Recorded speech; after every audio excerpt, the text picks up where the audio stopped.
Bonjour, je vous présente cet ouvrage. Thomas Benatouille, Faire usage, la pratique du stoïcisme.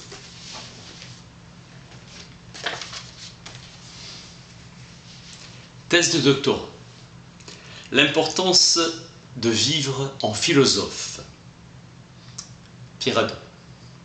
Exercice spirituel. Pratique de soi. Pratique de la sagesse. Cultiver le savoir et la vertu, Socrate. Le savoir seul permet de faire bon usage des autres biens. L'antidyme, avec Clyras. Le bonheur exige que l'on fasse un usage correct de ses biens. Aristote préfigure la thèse stoïcienne. Le stoïcisme est une radicalisation socratique en s'interrogeant sur la rectitude. Aristote soutient qu'il est bon pour les animaux de se trouver au service d'êtres plus parfaits qu'eux. L'usage de la raison désigne le fait d'être raisonnable, rationnel, de posséder la raison ou la capacité d'argumenter. L'objectif propre à la philosophie est de découvrir des vérités et ce qui leur est apparenté. Chrysippe a inauguré la stratégie radicale de critique de l'académie.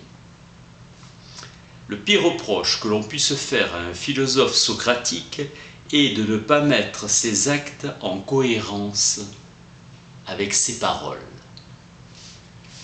Cicéron rapporte que le premier aspect de la moralité est la connaissance de la vérité, ce qui convient.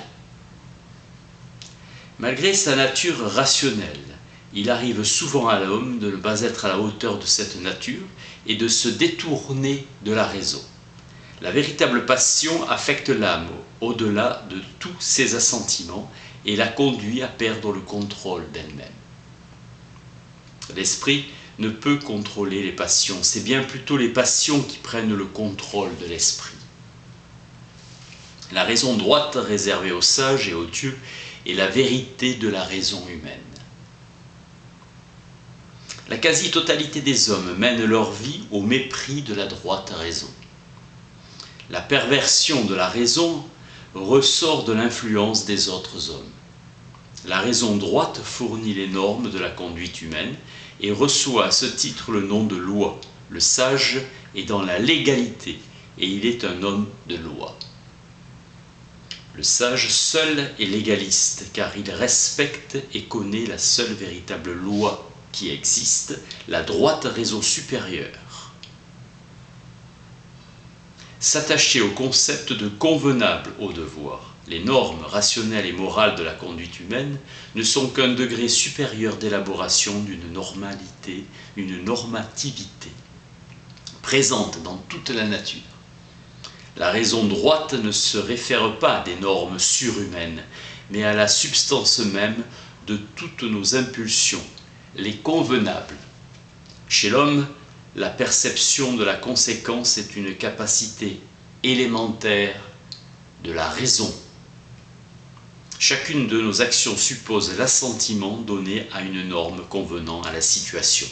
La raison parfaite du sage est homogène à la raison commune à tous les hommes, conformément à la thèse qu'il existe une nature commune entre les hommes et les dieux. La dialectique est avec la rhétorique l'une des deux divisions de la partie logique de la philosophie. Les commentateurs d'Aristote débattent sur la question de savoir si la théorie des démonstrations qui relève de la dialectique chez les stoïciens est une partie ou un instrument de la philosophie. Absence de peine chez le sage, immunité. Incompatibilité entre le bon fonctionnement de l'esprit et le fait d'être troublé. Aboutissement du perfectionnement de la raison par elle-même qui conduit à la vertu. L'usage de la vertu durant toute sa vie caractérise et définit le sage. Importance de l'activité vertueuse désignée comme usage. Conception socratique de la vertu comme science supérieure. Autosuffisance du sage, thèse de l'autarcie de la vertu caractéristique de leur éthique. La vertu réalise à elle seule le bonheur du sage. L'usage de la vertu correspond à l'activité de la vertu et son efficacité. Le sage fait usage de la vertu en permanence. Cicéron, la vertu ne peut appartenir à quelqu'un sans qu'il en fasse usage en permanence. Victor Goldsmith a montré que cette conception du bonheur instantané était à mettre en relation avec la théorie physique du temps. C'est toujours l'acte libre qui délimite l'étendue du présent et concrétise le flux évanescent. Cet acte qui permet au sage de donner à sa vie une puissance bien supérieure à sa durée est précisément l'usage permanent de la vertu, investissement actif du moindre instant qui permet de le comparer à l'éternité des dieux, dont le bonheur n'est pas supérieur à celui du sage. Zénon définit l'activité vertueuse comme permanente, absolument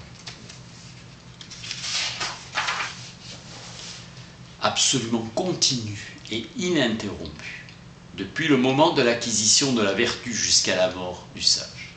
La conception aristotélicienne, elle, par contre, fait de l'usage de la vertu une activité ponctuelle d'une disposition. Pour Cléante, il y avait un caractère inaliénable de l'usage permanent de la vertu. Idée que la vertu, dans la langue grecque, est l'état de perfection d'une chose ou d'un être. La vertu morale consiste dans la perfection de ce qui est propre à l'homme, à savoir sa raison. La vertu est une force, une puissance résultant à une intensification suffisante de l'attention de l'âme. Cléante. Le sage combine la ruse d'Ulysse et les murailles de Troie pour dominer tous les événements. L'ivresse et la mélancolie sont deux chevaux de bois qui peuvent tromper sa vigilance, franchir ses remparts et creuser sa perte. Le sage peut provisoirement perdre sa vertu. Chrysippe. Le sage fait toute chose bien. La perfection des actions du sage se trouve dans la thèse de l'usage permanent de la vertu. Isménias joue bien à la flûte tous les airs de flûte. Dogme stoïcien que le sage assaisonne avec la sagesse comme la soupe de lentilles. De même, l'homme prudent fait tout bien, David Setley. Les incompétences du sage ne doivent pas contredire la droite raison. Infaillibilité du sage. La vertu comme compétence universelle. La sagesse comme compétence universelle. Le bonheur réside dans la vie droite et non dans quelque réalisation droite. L'action vertueuse, la piété, l'équité, la sociabilité, le jugement, la circonspection, la perspicacité, le bon sens, l'habileté, la sagacité. La prudence concerne les convenables, la tempérance, les impulsions humaines, le courage, les actes de résistance et la justice, les distributions. Chrysippe a conçu l'expérience comme une condition nécessaire de réalisation des actions vertueuses. Vivre en accord avec l'expérience de ce qui arrive par nature, car nos natures sont des parties de celles du tout. Tous les sages sont expérimentés dans les affaires de la vie, car ils le sont aussi dans les affaires de l'ensemble de la nature. L'action du sage est celle correctement utilisée. L'homme intelligent fait toute chose bien, car il est fait avec prudence. Sénèque, si le sage agit bien en toute chose, il doit avoir une expérience des affaires humaines dans lesquelles il intervient pour rendre opératoires les principes universels de la morale. Zénon, seul le sage est prêtre ou général. Philon d'Alexandrie, les connaissances du sage doivent être mises en œuvre pour une fin utile. Seul le sage peut garantir leur statut plein et entier d'art. Chrysippe intégrait une science inébranlable, art des arts, qui a pour objet l'ensemble de la vie. Faire de la vertu une espèce de bloc moral, Émile Brillet.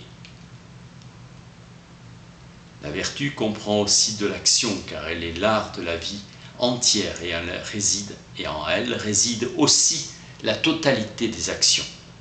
Tout bien consiste en une activité en elle-même méritoire, tout bien rend bon. L'art de dominer les circonstances. Le sage qui possède l'art de la vie saura faire bon usage de tout ce qu'il peut rencontrer dans sa vie. La vertu assure une exécution techniquement parfaite des actions humaines dans des conditions normales, voire idéales, usage de la bonne fortune. Épictète, la perte de faux biens ou la douleur ne peuvent pas nous nuire. La possession de la vertu est indispensable pour être heureux. Le sage boira beaucoup de vin mais ne s'enivrera pas. La partie directrice de l'âme du sage peut rester insensible à l'ivresse qui affecte son corps.